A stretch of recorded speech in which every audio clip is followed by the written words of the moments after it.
yesterday. बहुत ही सुंदर समय मैं यहाँ पर आप सबके मध्य में बिता सका। कल शाम को भी मैं आपके साथ था।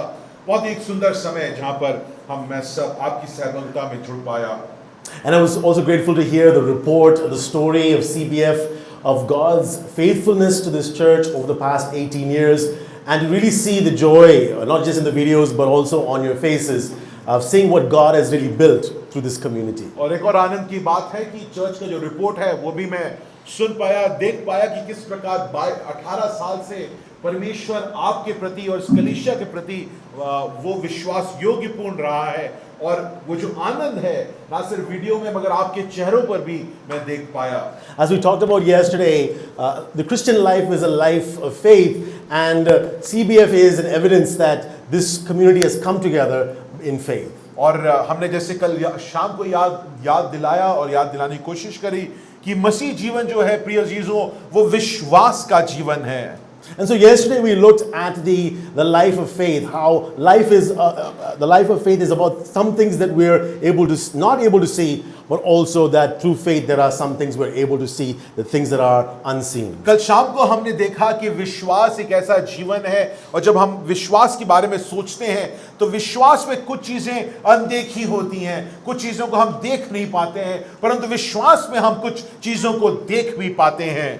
Today I want to continue in that same vein, talking about faith, but particularly about the testing of our faith. और मैं उसी बात पर उसी विषय पर मैं आगे बढ़ना चाहता हूं, मगर आज की सुबह जो है, आज दोपहर को जो उस विश्वास का परखे जाने पर मैं आपके सामने कुछ बातों को रखना चाहता हूं। Now I know all of us here have gone through schooling, have been to school. How many of you loved taking a test? Raise your hand. मुझे पता है कि आप सब लोग स्कूल गए होंगे। आप में से कौन है जिनको एग्जाम्स देना, परीक्षाएं देना पसंद है? एक ही हाथ उठाएं। We have one person here who has a problem. But most of us do not enjoy going through a test. और हम में से कई लोग हैं जिनको परीक्षाओं से होके गुजरना पसंद नहीं है। But we realize even in education, without any kind of testing, we really can't know whether we really have learnt the material. मगर जैसे आप शिक्षा के जब सोचते हैं, तालीम के बारे में सोचते हैं, परीक्षाएं बहुत जरूरी हैं। क्यों? क्योंकि परीक्षा जब तक आप देंगे नहीं तो आपको कैसे पता चलेगा कि जो तालीम आपको मिली है, जो शिक्षा आपको मिली है, क्या सही में आप क्या वो सीख पाए हैं, आप क्या वो जानते हैं कि नहीं। Now I know if I were to go to the seminary and say, okay, we will never have any more exams and tests, I'm sure all of the students would be very happy. अगर मैं आज वापस जाके seminary को मैं जाके बोलता हूं कि अब कोई परीक्षाएं नहीं होगी, कोई टेस्ट, कोई एग्जाम नहीं होगा, सारे बच्चे बहुत खुश होंगे। But I also know they will never study the material and they will never truly grow and benefit from the education we want to give them. मगर खुश तो जरूर होंगे, मगर इस बात को मैं जानता हूं कि वो सीखना बंद कर देंगे, समझना, पढ़ना जो बहुत जरूरी है, जिसके द्वारा उनकी जीवन में वो बढ़ेंगे, वो करना बंद कर देंगे। But we also know from scripture that testing by God to us is also important for our growth in our faith. Bible हमको ये बात बोलती है कि हमारे विश्वास के परखे जाने से वो परखना जो है हमारे विश्वास की बढ़ोतरी के लिए बहुत जरूरी है। And so today we're looking at the story of Abraham, where God is going to test Abraham. और आज हम लोग सुबह जो है इब्राहिम की कहानी को देखेंगे, इस घटना को देखेंगे जहां पर परमेश्वर इब्राहिम के विश्वास को परखता है। Now, in the story of Abraham, this story comes towards the end of the story of Abraham in the Bible. और यहाँ पर इब्राहिम की कहानी के अगर आप बाइबल में उसकी कहानी पढ़ेंगे, उसके इसकी जीवन को आप पढ़ेंगे, उसके कहानी के अंत में ये 22वां अध्याय आता है। Now, Abraham is called the father of faith in Romans chapter 4. और रोमियो 4 अध्याय में इब्राहिम को हमारे विश्वास के पिता के रूप में उसको दर्जा दिया गया And है। he becomes a model of faith because he leaves the land of Mesopotamia and is willing to obey God and in faith come to the land of Canaan. और विश्वास का पिता इसलिए पुकारा गया है कि शुरुआत में ही इब्राहिम जो है परमेश्वर की पुकार को, बुलाहट को सुनता है, वह अपना घर मेसोपोटामिया में जो घर है उसको छोड़कर वो परमेश्वर की वाणी सुनकर बाहर आ जाता है। But as you look at the life of Abraham, it's not always a smooth upward journey in growth and faith. मगर जब आप इब्राहिम के जीवन को जरा करीब से देखेंगे तो ऐसा नहीं कि हमेशा वो बहुत विश्वास योग्य रहकर अच्छे वो ऊपर वो सफलताओं को पाता हुआ पहुंच गया। If you remember when he was in Egypt, he lied about Sarah being his sister because he was afraid that the king would take away Sarah for him as his wife. आप उस विश्वास, उसके जो विश्वास की कमी को आप मिस्र देश में देखते हैं, जब वो झूठ बोलता है अपनी पत्नी के लिए और मिस्र के से राजा को क्या बोलता है कि ये मेरी बहन है। And so he didn't have enough faith that God would protect him and preserve both Abraham and Sarah. आप विश्वास की कमी को आप देखते हैं क्योंकि इब्राहिम को विश्वास की कमी थी या उसको विश्वास नहीं था कि परमेश्वर शक्तिशाली है और वो इब्राहिम और सारा के जीवन को संरक्षित कर सकता है। And then when they were waiting for the promise of God for Sarah to have a child, they said, you know what, we can't wait anymore. Let's maybe use Hagar to bring about the promise of God. परमेश्वर ने इब्राहिम को वायदा दिया था कि मैं तुमको एक पुत्र दूंगा, मगर इब्राहिम का विश्वास हल्का पड़ गया। वो कहा कि अब इतना इंतजार नहीं होता है, मैं चलो परमेश्वर की सहायता करता हूं, और हगार को लाता है, उसके द्वारा एक बच्चा उत्पन्न होता है। Yet even though he had failures in his own life, he was ultimately able to receive the promise of God and receive Isaac as the promised child of the promise. मगर उसके जीवन में विफलताएं जरूर थी, विश्वास की कमी उसको जरूर दिखी, फिर भी परमेश्वर विश्वास योग्य रहा और उसको परमेश्वर ने जो प्रतिज्ञा दी थी, जो पुत्र जो उसको बोला था कि उसको प्रतिज्ञा में मिलेगा, वो इब्राहिम को इसहाक मिलता है और उसके बारे में हम वचन में पढ़ते हैं। And so now when we come to this story, Abraham now has walked with the Lord for nearly half of his life. और यहाँ पर जब हम इस 22वें अध्याय में पहुंचते इब्राहिम अपनी आधी जीवन परमेश्वर के साथ जीकर चलते चलते जी चुका है। Through the ups and downs, he has also now grown in his faith. और वो जीवन के विश्वासी जीवन के ऊपर नीचे जो होते हुए इब्राहिम जो है अब विश्वास के बारे में, परमेश्वर के बारे में कई चीज सीख गया है। And he knows that this God is a God who keeps his word. और वो इस बात को समझ गया है कि ये जो परमेश्वर है वो अपने वचन पर हमेशा अमल रहता है। So as we go into this story, we see that the story tells us and explains to us what this story is about. और यहाँ पर हम देखते हैं ये कहानी जो है वो अपने आप में हमें परिचय देता है कि ये कहानी क्या बोलना चाहता है। And so it says, after these things, all the things that have happened in the life of Abraham, God tested Abraham. और कहानी अपने में ही एक शीर्षक के रूप में शुरू होता है। कौन से अध्याय पढ़ रहे हैं हम लोग?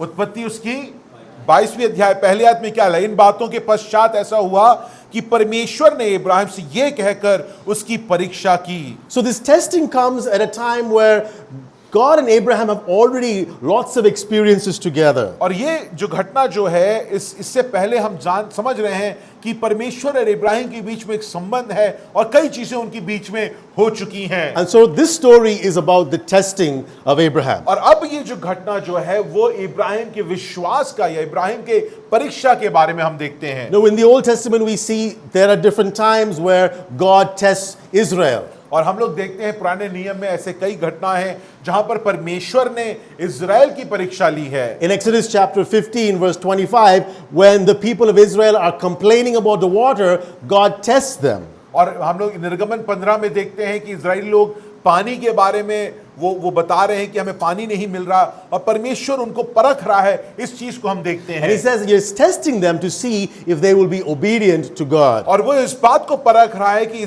क्या इज़राइली जन जिनको मैं मिस्र देश से बाहर लाया, क्या ये मेरा आज्ञा मानेंगे कि नहीं? In Exodus chapter 20, when Moses is going up the mountain, the people are afraid, and then Moses tells them, don't be afraid, God is testing you so that you will learn to fear him. और यहाँ पर 20वें अध्याय में मूसा उस पर्वत के ऊपर चढ़ रहा है और वो इज़राइलियों से बोलता है, तुम भयभीत मत हो क्योंकि परमेश्वर तुम्हें परख रहा है। And then we see in the book of Judges, in end of chapter 2, God says he did not remove all of the Canaanites away from the land because he wants to test whether the people will do it and obey him and do what he told them to do. और न्याय की किताब में पहुंचते पहुंचते परमेश्वर कहता है कि कनानी जो हैं उनको मैंने बाहर पूर्णतः नहीं निकाला है, उनको मैंने वहां रखा है जिससे कि मैं तुम्हारे विश्वास को परखूं.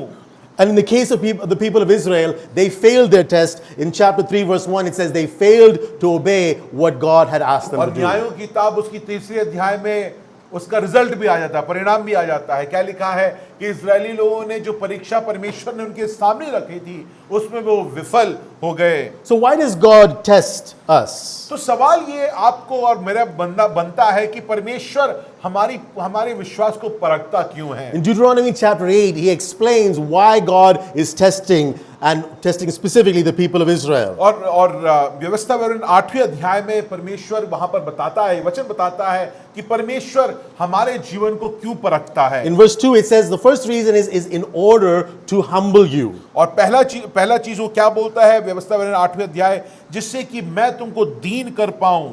Oftentimes, if I ask a student, do you understand what I'm saying? They yes, we understand what you're saying. और कई बार अगर मैंने आपसे पूछा कि क्या आप समझ रहे हैं, हाँ हम तो बोला रहे बिल्कुल, आप नहीं बोल रहे वो भी मैं समझ रहा हूँ. And without any test, they may think they know everything. और अगर परीक्षा नहीं हो तो उनको लगेगा सब कुछ उनको पता है. But the test actually helps them know what they know and what they don't know. और ये परीक्षा जो है वो सहायता करती है कि उनको क्या पता चले, क्या उनको पता है, क्या नहीं पता है. So testing by God is a blessing because God is trying to humble us. और परीक्षा जो है प्रिय जीजों हमारे जीवन में इसलिए जरूरी है क्योंकि परमेश्वर हमको नम्र दीन बनाना चाहता है. The second thing, it is also to reveal what is in our hearts. और दूसरी चीज ये परीक्षा के द्वारा हम इस बात को जान पाती है, परमेश्वर जान पाता है कि हमारे हृदय में सच में क्या है. The question is whether in the times of difficulty are you truly going to be faithful and obedient to the word of और God. ये बात को हम समझ पाते हैं परीक्षाओं के समय पर कि क्या जब मुश्किलें आती हैं, विषम परिस्थिति आती हैं, क्या मैं सचमुच में परमेश्वर का पीछा करने वाला बन पाता हूं कि नहीं. Now many students sometimes will look at exams and all of these things and they say this is a kind of torture the educational institutions are doing on our students. और जब मैं कॉलेज में कई बार इसको सुनता हूं कि वहां के विद्यार्थी कहते हैं कि अरे ये परीक्षा जो है ये कॉलेज के एडमिनिस्ट्रेशन वाले जो है हमारे ऊपर हमको प्रताड़ित करने के लिए ऐसी चीजों को उन्होंने बना रखा है. But in this same chapter in verse 16 God explains that this testing is not to torment us but it is so that he could do good for us. मगर यहां पर उसी 16वीं आयत में व्यवस्था विवरण 8 उसकी 16वीं आयत में परमेश्वर कहता है कि मैं तुम्हें सिर्फ तुमको प्रताड़ित करने के लिए नहीं मगर तुमको दीन बनाने के लिए, तुमको भला बनाने के लिए ये मैं कर रहा हूं. And it's through the testing God wants to give us the blessings and the goodness of God. यह इस परीक्षा के द्वारा परमेश्वर हमको अपनी आशीष देना चाहता है और अपनी भलाई हमारे सामने रखना चाहता है. So we come back to the story now. We come to where God is now going to call Abraham. और यहां पर वापस कहानी पे जब हम पहुंचेंगे तो हम देखते हैं जहां पर परमेश्वर इब्राहिम को बुलाता है. Now you see here first what he says, he calls Abraham by name. यहां पर आप पहली चीज को अगर आप देखेंगे वो इब्राहिम को नाम से बुलाता This है. is very important in the Old Testament. When God calls you by name, He is saying, "I have a special relationship with you." यहां पर जब पुराने नियम में परमेश्वर नाम लेकर अगर किसी को बुलाता है तो परमेश्वर इस बात को बोल रहा है कि मेरा तुम्हारा संबंध बहुत अलग है, घनिष्ठ संबंध है. He is not just testing anybody.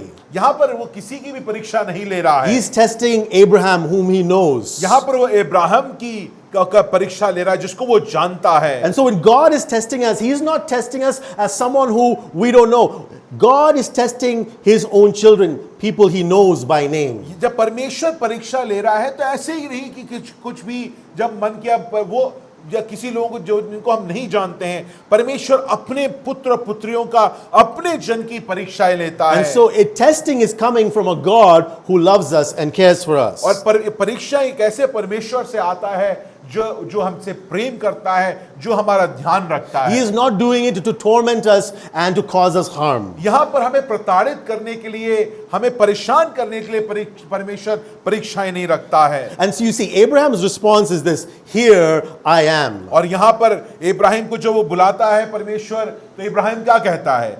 देख मैं यहाँ हूँ। So throughout the story, you're going to see Abraham say this word 3 times. और यहाँ पर इस कहानी में 3 बार इब्राहिम इस बात को बोलता है। Twice to God and once to his own son. 2 बार परमेश्वर को बोलता है मैं यहाँ हूँ, और 1 बार अपने पुत्र को बोलता है। And each time, what it's trying to say is, I am here present to hear what the person who is speaking to me, I am here present to hear that person. और इस बात को वो बोलता है कि जो व्यक्ति उससे बोल रहा है, या परमेश्वर जब उसको संबोधित कर रहा है, इब्राहिम कहता है कि मैं यहाँ पर हूँ, है परमेश्वर। And so it demonstrates that both from God's perspective and from Abraham's perspective, this testing is from a God who loves Abraham and Abraham who knows God and loves God. तो इससे परीक्षा के बारे में जब आप इस बात को सोचते हैं, तो आप ये याद रखिए, जब वो कहता है, परमेश्वर कहता है हे इब्राहिम, और इब्राहिम कहता है मैं यहाँ पे हूँ, तो क्या समझते हैं? यहाँ पर एक ऐसा परमेश्वर जो इब्राहिम को जानता है, और इब्राहिम अब परमेश्वर को भी जानता है।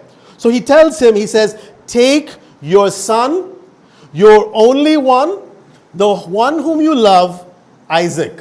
और यहाँ पर परमेश्वर उससे क्या कहता है? उसने कहा अपने पुत्र को, अर्थात अपने इकलौते पुत्र इसहाक को, जिसे तू प्रेम रखता है। You see how he describes Isaac here. यहाँ पर देखिए इसहाक को परमेश्वर किस प्रकार वर्णित करता है। He's not saying take Isaac. वो ये नहीं कह रहा कि इसहाक को ले जाओ। He's saying Isaac, he's saying take your son, वो पहले कहता है अपने पुत्र को, your only son, अपने इकलौते पुत्र को, the son whom you love. जिससे तू प्रेम करता है, That son I want. उस पुत्र को मैं चाहता हूं। That is what God is asking here. यहाँ पर परमेश्वर ये इब्राहिम से मांग करता Now, है। why is he saying this is the only son? यहाँ पर परमेश्वर क्यों बोल रहा है वो उसका इकलौता पुत्र He है? already has Ishmael, इश्माएल उसके पास है, because this is the son of promise. क्योंकि ये जो इसहाक जो है वो वायदे का पुत्र है। This is the one through whom God is going to bring about the salvation of the world. और ये एक ऐसा पुत्र है जिसके द्वारा परमेश्वर अपने उद्धार को इस संसार में लेकर आएगा। He said, this is the son I'm going to ask of you. और ये पुत्र से अब परमेश्वर कहता है ये पुत्र मुझे चाहिए। And this is why this is such a hard test for और Abraham. इसलिए ये परीक्षा अब्राहम के लिए बहुत मुश्किल की परीक्षा थी, It's his only son of promise. क्योंकि ये इसहाक जो है जिसको परमेश्वर मांग रहा है वो सिर्फ एक वायदे का पुत्र है, इकलौता पुत्र है, But it's also the son whom he loves. परंतु ये एक ऐसा पुत्र है जिससे इब्राहिम प्रेम भी करता है। He's not asking him to give something that he doesn't want. यहाँ से परमेश्वर ऐसे कुछ नहीं पूछ रहा है इब्राहिम को कि जो कुछ भी तुम्हारे मन में आए दे दो, या ऐसी चीज जिससे वो प्रेम नहीं करता है। But he's asking for something that he loves dearly, what he has been waiting for years for. That is the son that God is asking मगर for. यहाँ पर परमेश्वर इब्राहिम से उस पुत्र की मांग करता है जिसका बाट जोते हुए इब्राहिम अपने जीवन को जी लेता है, जिससे इब्राहिम बहुत ज्यादा प्यार करता है। Now, those of you who have children, only maybe you can somehow understand the weight of what God is asking here. आप में से जिनके पास बच्चे हैं शायद आप समझ पाएंगे कि सचमुच में परमेश्वर क्या इब्राहिम से मांग रहा है। I remember as a child, I asked my dad, why is it so significant about God giving his son for us? और मैंने जब मैं छोटा था तो अपने पिता से मैंने पूछा कि इतनी बड़ी बात क्या है कि परमेश्वर ने अपने पुत्र को दे दिया। He said, oh, you'll only understand that when you also have a son. तो मेरे पिता ने उत्तर दिया कि जब तुम्हारा बेटा होगा तभी तुम समझ पाओगे। But even then, I will say I understand a little better, but I can never fully understand what it means for God to give his son for me. आज मैं एक पिता होने के बावजूद भी थोड़ा सा ही इस बात को समझ पाता हूं, मगर पूर्ण था इस बात को समझ नहीं पाता हूं कि परमेश्वर कैसे अपने इकलौते पुत्र जिससे वो प्रेम करता है उसको हम पापियों के लिए दे देता है। So he says, I want you to take this son और यहाँ पर परमेश्वर इब्राहिम से कहता है अपने पुत्र को ले जाओ and go to a mountain and offer him up as a burnt offering sacrifice. और वो कहता है कि मुराया जाओ और पर्वत में जाओ और अपने बेटे को, बच्चे को होम बलि के रूप में मुझे अर्पित कर दो। And he says, take it to this land of Moriah. और यहाँ पर वो कहता है मोराया देश में ले जाओ। Now the word Moriah, the word Ra'ah means the word sea. और यहाँ पर जो वर्ड जो रहा है, जो मूल जो शब्द है सी To see with the eyes.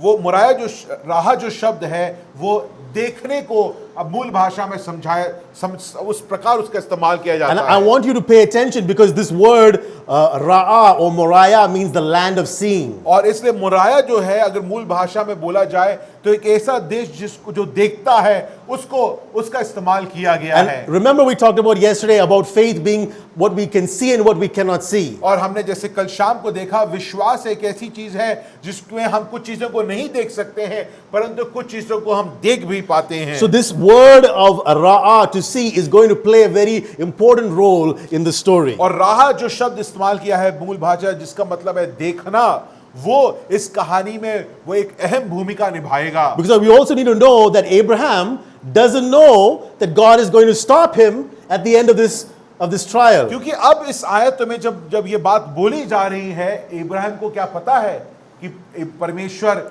मना कर देगा कि उसके पुत्र का बलिदान उसको नहीं देना है। But he has to go even though he cannot see यहाँ what's पर ahead. इब्राहिम को यदि भी उसको पता नहीं कि आगे क्या होने वाला है, फिर भी इब्राहिम को जो परमेश्वर ने बोला है उसका करना उसके लिए जरूरी है। So he's telling him, you go to the land of seeing and I want you to offer him there. और यहाँ पर परमेश्वर कहता है जिस देश में दिख सकता है, देखा जाता है, उस देश में जाकर तुम अपने पुत्र का बलिदान दो। And so now what you see, you would expect Abraham to react violently to such a request. और यहाँ पर अगर आप इस ऐसे किसी ने परमेश्वर ने अगर कोई मांग कर दी तो आपको लगेगा इब्राहिम एकदम बुलबुला तो एकदम गुस्सा होकर परमेश्वर से बोलेगा कि ये क्या चल रहा है। He said, you gave me this child as a child of promise and now you're telling me to sacrifice it away. और आपको लगेगा इब्राहिम को ये सब बोलना चाहिए कि हे परमेश्वर, इतने सालों के बाद तुमने बोला कि तुम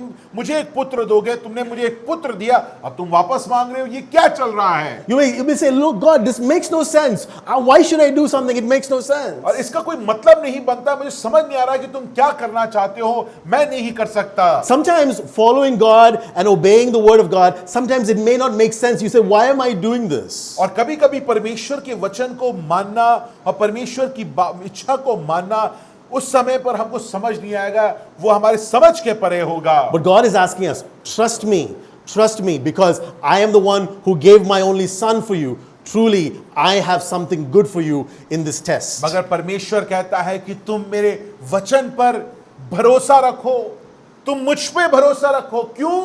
क्योंकि मैंने तुम्हारे लिए मेरे इकलौते पुत्र को उस क्रूस पर दे दिया है। So what do we see of Abraham? He now doesn't argue with God. He gets up in the morning, he saddles his donkey, he takes 2 servants with him, and then he takes Isaac his son. यहाँ पर हम देखते हैं इब्राहिम परमेश्वर से वाद विवाद नहीं करता है। परमेश्वर ने उसको बोला, इब्राहिम चुपचाप उठता है, सुबह उठता है और वो अपने बच्चे के साथ और कुछ सेवकों के साथ वो रास्ते की ओर, वो उस मुराया देश की ओर निकल जाता है। Throughout the story, Moses is reminding us, this is Isaac, his son. Isaac, his son. और यहाँ पर बार बार लिखने वाला मूसा जो है वो अपने श्रोतागण को क्या याद दिला रहा है, ये किसकी बात चल रही है, परमेश्वर ने किसका मांग किया है। इब्राहिम के इकलौते पुत्र इसहाक का मांग किया है बलि के लिए। And so he rises and he goes to the place where God calls him. और यहाँ पर वो उठता है और उस जगह पर जहाँ पर परमेश्वर ने उसको बुलाया वहां की ओर अग्रसर हो जाता है। And so now they go on a 3-day journey to the land of Moriah. अब मुराया पहुंचने के लिए इब्राहिम को कम से कम 3 दिन लगेगा और उस यात्रा पे वो निकल जाता है। So 3 days he has to be tormented in his mind, every day getting up, realizing I am going to have to sacrifice my son because the Lord told me. यहाँ पर ऐसा नहीं कि झट से पहुंच गए या 1 घंटे में पहुंच गए, 2 घंटे में, कितना दिन, 3 दिन लगा है इब्राहिम को कहां पहुंचने के लिए, मुराया पहुंचने के लिए, जहां पर उसको अपने बेटे की बलि देनी है। हर दिन वो सुबह उठकर यही बात को सोच रहा है कि अब मुझे तीसरे दिन के बाद अपने बच्चे की बलि देनी है। Sometimes we want our exams or our testing to be only in the 3-hour period and then the exam is over and then we're done. और हमको लगता है कि जितना जल्दी हो जाए परीक्षा उतना बढ़िया है और वो उसके लिए हम कोशिश करते हैं, हम चाहते वो हैं। Sometimes the testing of God can last for years. परंतु प्रिय चीजों, परमेश्वर की परीक्षाएं जो हैं हमारे जीवन में शायद सालों साल चलती रहें। But that testing is producing us a character and molding us in the image of Christ. परंतु उस परीक्षा के द्वारा परमेश्वर हमारे चरित्र को बेहतर बना रहा है और वो अपने तरीके से हमको ढाल रहा है जिससे कि हम उसकी तरह और लगें. So now at the part of the story we see again, Abraham, it says he raises his eyes and he sees the place from afar. और यहां पर चौथी आयत को अगर आप देखेंगे, लिखा है तीसरे दिन अब्राहम ने आंखें उठाकर उस स्थान को दूर से देखा. Again, we will see this coming up later in the story, but this is again a very much important part of the story. Now on the third day, he now sees the place where they are going to go. तीसरे दिन इब्राहिम ने आंख उठाकर देखा जिस स्थान में उसको जाना है. And he says to the servants, he says, you stay here, and he says this, let us worship and let us return back to you. और यहां पर वो पहुंचता है और वहां पर अपने सेवकों से क्या बोलता है कि तुम गधे के पास यहीं ठहरो, ये लड़का और मैं जाकर और दंडवत करके वापस आएंगे. He's saying, let us, both of us go worship and both of us will return back. और वो ये कहता है कि वो अपने सेवकों से क्या बोलता है कि मैं और मेरा बेटा दोनों जाएंगे, आराधना करेंगे और वापस हम दोनों आएंगे. So what does it say? He's saying that Abraham has a confidence that even though he is going to sacrifice his son is going to come back with him down that mountain. यहां पर इस बात को यहां पर इब्राहिम के विश्वास को आप जरा देखिए.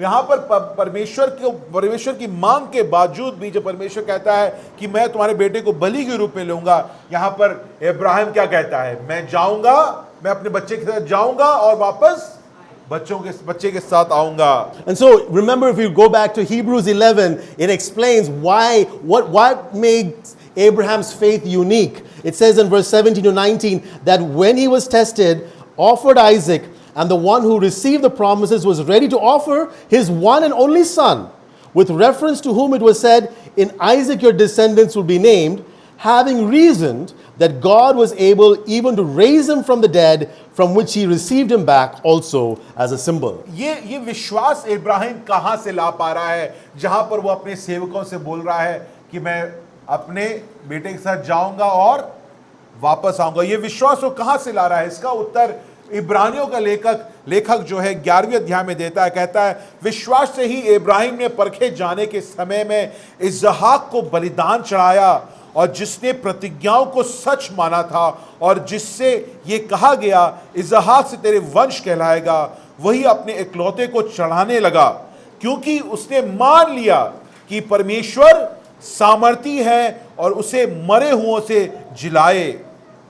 So he knows this. He says God has already said that Isaac is the son of promise, and if he is dead, there is no more promise. So the only way God is going to fulfill it is even if he sacrifices Isaac, Isaac is going to be resurrected from the dead. देखिए कितनी सुंदर विश्वास को यहाँ पर इब्राहिम हमारे सामने प्रस्तुत करता है.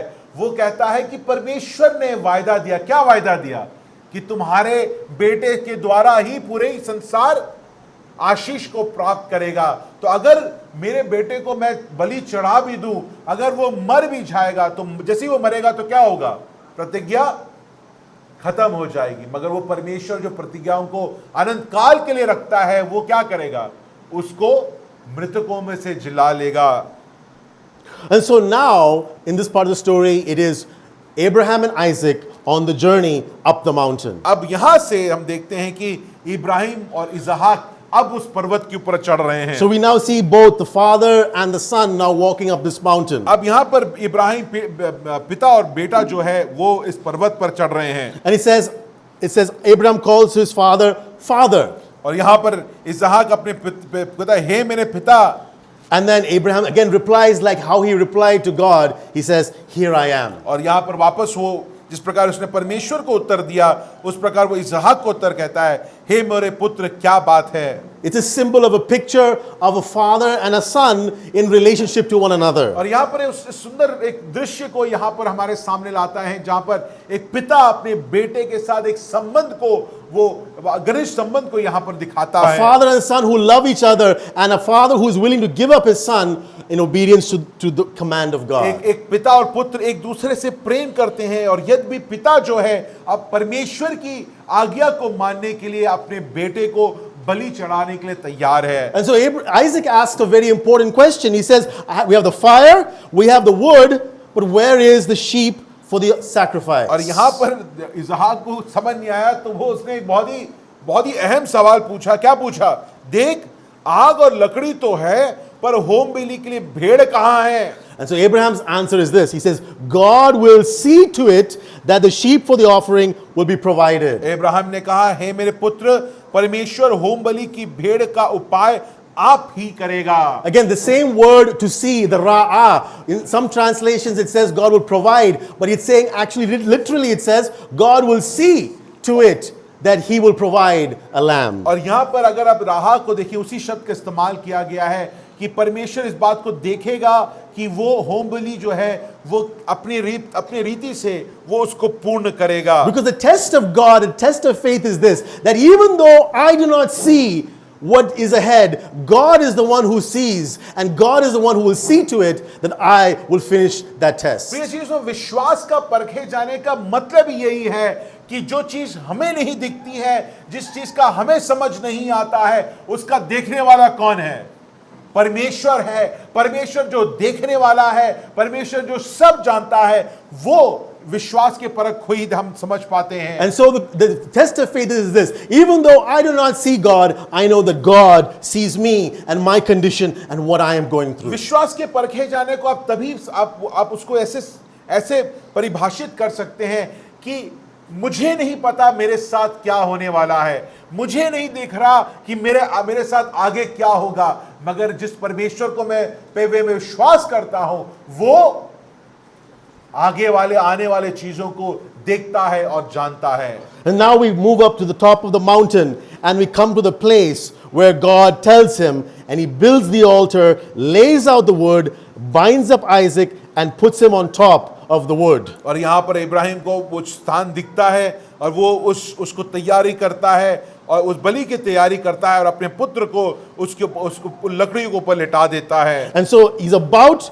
to go and sacrifice his son, and again you hear from heaven calling, Abraham, Abraham. यहाँ पर बेहिचक इब्राहिम वेदी तैयार करता है, लकड़ी को रखता है, अपने पुत्र को उस पर लिटा देता है, और वो अब बलि करने ही वाला था। तो फिर क्या होता है? And then Abraham responds again like he did at the very beginning, here I am. और यहाँ स्वर्ग से वाणी होती है, हे इब्राहिम, और जिस प्रकार इब्राहिम हमेशा उत्तर देता है, वो कहता है मैं यहाँ पर हूँ। It's critical that throughout our testing we are hearing the voice of God that will carry us through the testing. ये चीजों जब हम परीक्षाओं में होते हैं, विषम परिस्थिति में होते हैं, ये जरूरी है कि हम परमेश्वर के वाणी को सुनने वाले हो पाएं। Because it is hearing the voice of God that is going to carry us through the testing. ये चीजों जब हम परमेश्वर के वाणी को सुनेंगे, तभी हम इन परीक्षाओं से होकर गुजर सकते हैं। So now he says this, do not reach out your hand against the lad. He says, I know that you fear God and you have not held back your son,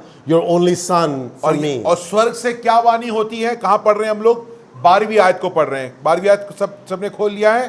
क्या लिखा है? उसने कहा, उस लड़के पर हाथ मत बढ़ा और ना उससे कुछ कर, क्योंकि तूने जो मुझसे अपने पुत्र वरन अपने इकलौते पुत्र को भी नहीं रख छोड़ा है, इसे अब मैं जान दिया कि तू परमेश्वर का भय मानता है। If you look at the description now, he says, your son, your only son, but he removes that one phrase, the one whom you love. और यहां पर वो उसी संबोधन को करता है, तुम इकलौता पुत्र, तुम्हारा पुत्र, इकलौता पुत्र, मगर एक चीज को वो हटा देता है। क्या? जिससे तू प्रेम करता है। It's not that now Abraham doesn't love his son, यहां पर ऐसा नहीं कि इब्राहिम अपने बेटे से प्यार नहीं करता है, but he proves that he loves God more than anything in this world. मगर वो इस बात को जानता है, इस बात को उसने स्थापित कर दिया, प्रमाणित कर दिया है कि इब्राहिम परमेश्वर से प्रेम करता है। So a testing that we have is a test of our faith, the test of our hope, but also the test of our love. यहां पर हमारे विश्वास का परखा जाना होता है, हमारी आशा को परखा जाता है, मगर प्रिय जीजों, जब परीक्षाएं होती हैं तो हमारे प्रेम को भी परमेश्वर परखता है। Do you truly love the Lord? क्या आप सचमुच में परमेश्वर से प्रेम करने वाले हैं कि नहीं? If God were to take away something in your life, would you hate God जब because He took it away? जिस चीज से आप प्रेम करते हैं और अगर परमेश्वर उस चीज को आपके जीवन से हटा दे तो क्या आप परमेश्वर से घृणा करने वाले बनते हैं कि नहीं? Is there anything in life, if something were to happen, we would say, no, I would not love this God, I would hate this God forever. अगर आपके जीवन में ऐसा कुछ बात घट जाती है जो जिससे आप प्रेम करते हैं, आपको पसंद है, मगर वो चीज आपसे छिन जाती है, तो आप क्या उठकर कहेंगे कि अब मुझे ये परमेश्वर पसंद नहीं है, उससे मैं प्रेम नहीं करता हूं? Because oftentimes the testing that God gives us is asking us this test: do you really truly love me? प्रिय चीज़ों, उस परीक्षाओं में जब हमारी विश्वास का परखा जाता है, हमारी आशा को परखा जाता है, परमेश्वर उसमें जरूर हमारे प्रेम को परखता है, जहां पर वो पूछता है कि क्या तुम सचमुच में मुझसे प्रेम करने वाले हो कि नहीं? If you remember in John chapter 21, when Jesus was trying to restore back Peter, his question was what? Do you love me? प्रिय चीज़ों, जब यूहन्ना में जब हम प्रभु यीशु मसीह को देखते हैं कि वो जब पतरस ने 3 बार उसको तिरस्कार कर दिया, जब प्रभु यीशु मसीह उसको वापस अपनी तरफ लाता है तो बड़े बड़े संदेश देता है। नहीं, क्या पूछता है? पतरस, क्या तू मुझसे प्रेम करता है कि नहीं? That's the only way to restore back is love, because it is through love that God has given His Son for us, and it is love that He's asking us back. प्रिय चीज़ों, पर इस नवीनीकरण को जो संबंध जो हमारे परमेश्वर के बीच में टूट गया है, उसको सुधारने का एकमात्र रास्ता था जहां पर परमेश्वर हमसे प्रेम करता है और उस प्रेम में हम वापस परमेश्वर के पास जाते हैं। We trust Him and we follow Him because we love Him. प्रिय चीज़ों, हम उस पर भरोसा करते हैं, हम उस पर विश्वास करते हैं क्योंकि हम उससे प्रेम करने वाले लोग हैं। Because we know He loved us first. क्योंकि हम जानते हैं कि वो हमसे पहले प्रेम करता है। Because He spared Abraham's son. He stopped Abraham from sacrificing his son, but He did not spare His own son for you and for me. यहाँ पर एक पिता को अपने पुत्र की बलि देने से परमेश्वर पिता रोक देता है। यहाँ पर इसहाक का बलि से परमेश्वर उसे रोक देता है, मगर जब अपने पुत्र की समय आता है तो परमेश्वर पिता उसके बलिदान को नहीं रोकता है। Because when God is asking us, do you love me? He has already proven that He loves us. जब परमेश्वर हमसे ये सवाल पूछता है कि क्या तुम मुझसे प्रेम करते हो, तो वहां पर परमेश्वर ने अपने प्रेम का प्रमाण हमको दे चुका है। वो प्रमाण कहाँ है? उस कल्वरी क्रूस पर उस प्रमाण को हम देखते हैं। And so in this end of the story, we see a beautiful picture of the substitutionary atonement that Jesus ultimately satisfies, where now instead of Isaac being sacrificed, God provides a ram in the thicket to be sacrificed. और यहाँ पर आप देखते हैं आखिरकार इस कहानी को बहुत सुंदर रीति से लेखक लिखते हुए कहता है कि वो स्थानांतरीकरण हो गया, जहां पर इब्राहिम का पुत्र इसहाक का बलि चढ़ना था, वहां परमेश्वर ने बलि को तैयार किया और इसहाक को वहां पर बचा लिया। And so at this point now he raises his eyes and he sees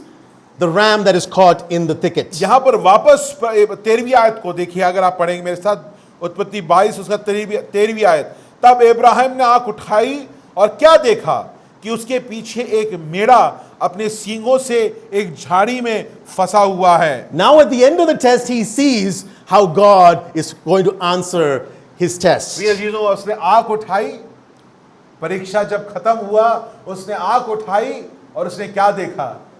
परमेश्वर ने उसके लिए एक मेढ़ा तैयार किया हुआ है। And so that's why now Abraham calls the name of that place Yahweh Yireh, where Yireh means the one who sees. और यहाँ पर इसलिए उस जगह का नाम इब्राहिम रखता है यहोवा यिरे, या परमेश्वर जो देखता है।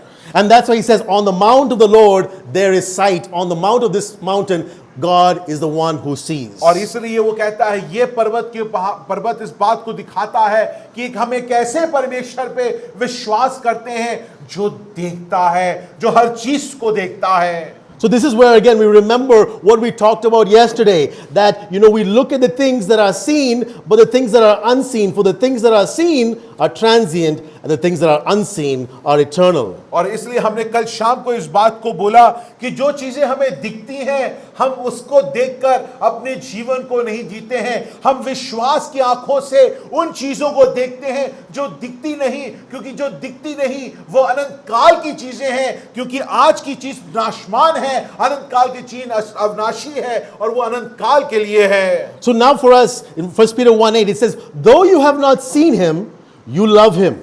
And though you do not now see him, you believe in him and rejoice with joy that is inexpressible, filled with और glory. इसलिए पहले पत्रस 1 की 8वीं आयत में वो कहता है कि अब तूने उसको देखा नहीं है, फिर भी तुम उससे प्रेम करते हो, तुम उसको देखते नहीं हो मगर फिर भी तुम उस पे विश्वास करते हो, इसलिए तुम आनंद से भरे हुए हो. एक ऐसा आनंद तुम्हारे अंदर है जिसको तुम खुद वर्णित नहीं कर सकते हो. Now we are waiting for the day. It says, Paul says, now we see dimly, one day we will see face to face. एक दिन पौलुस कहता है कि एक समय अभी हमें धुंधला दिख रहा है, मगर एक दिन आएगा जब हम स्पष्टता में इस महिमा को देखेंगे. Our faith will be made sight. और हमारा जो विश्वास जो है वो हमारे सामने एक शारीरिक हो जाएगा, सच्चाई बन जाएगी. All of our hopes will be realized and we will receive the promises of God. जो जिस आशा में हम अपने जीवन को जी रहे हैं वो एक समय आएगा जब वो आशा पूर्ण होगी, वो सच्चाई में बदल जाएगी. And at that time we will not need faith anymore. We will not need hope because we will have Jesus. We will have the promises of God.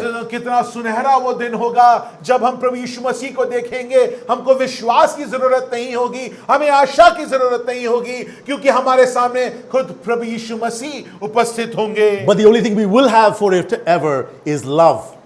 प्रिय चीजों, मगर एक उस समय पर भी जब हमारे पास विश्वास नहीं होगा, आशा की जरूरत नहीं होगी, क्योंकि प्रभु यीशु मसीह हमारे साथ होंगे, मगर उस समय फिर भी एक चीज हमेशा कायम रहेगी, वो है प्रेम. That's why Paul says, our faith, hope and love, the greatest of these is love. और इसलिए पौलुस कहता है कि जब विश्वास और आशा और प्रेम, इन सबसे बड़ा प्रेम है. And so now we see, because of his of passing this test, there is blessing that is going to result to the nations and ultimately through Jesus Christ. और हम देखते हैं ये परीक्षा में, क्योंकि इब्राहिम सफल हो गया, उसके कारण सिर्फ उसको ही आशीष नहीं मगर उसके द्वारा पूरे संसार को और हम सब को आशीष प्राप्त होता है. So again at the end of this he says, because you have done this, you have not held back your son, your only son. It says here, I will greatly bless you, I will greatly multiply your seed as the stars of the heaven, as the sand of the seashore, and your seed shall take over its enemies' gates. All the nations of the earth will be blessed through your seed, because you have listened to my voice. 15वीं आयत को से मैं पढ़ना चाहता हूं. फिर 22वीं अध्याय, उत्पत्ति 22:15. फिर यहोवा के दूत ने दूसरी बार स्वर्ग से अब्राहम को पुकार के कहा, यहोवा की यह वाणी है कि मैं आपने ही ये शपथ रखता हूं कि तूने जो ये काम किया है कि अपने पुत्र वरन अपने इकलौते पुत्र को भी नहीं रख छोड़ा, इस कारण मैं निश्चय तुझे आशीष दूंगा और निश्चय तेरे वंश को आकाश के तारागण और समुद्र की तीर के बालू के किनकिनों के समान अनगिनत करूंगा और तेरे वंश अपने शत्रुओं के नगरों का अधिकारी होगा. And so we have here the Lord repeating the Abrahamic covenant which he gave in Genesis chapter 12 and Genesis chapter 15. और इस वाचा को 15वें अध्याय में और 22वें अध्याय में दोहराया जाता है.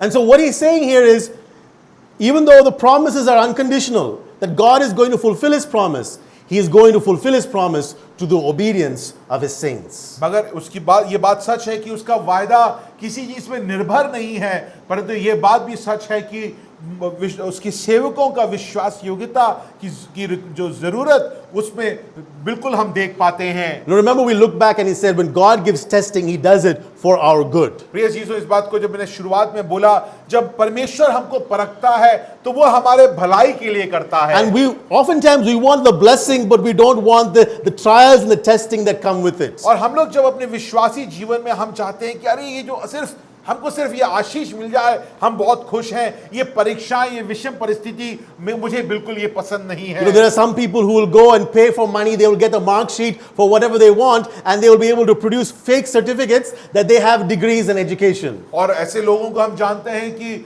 वो पढ़ना लिखना उनको पसंद नहीं है, वो जाएंगे कहीं जाके पैसा देंगे और उनको फेक डिग्री जो है वो उनको मिल जाएगा, उनके हाथों में वो चीजें होंगी। But do they really have any education? Have they actually achieved anything?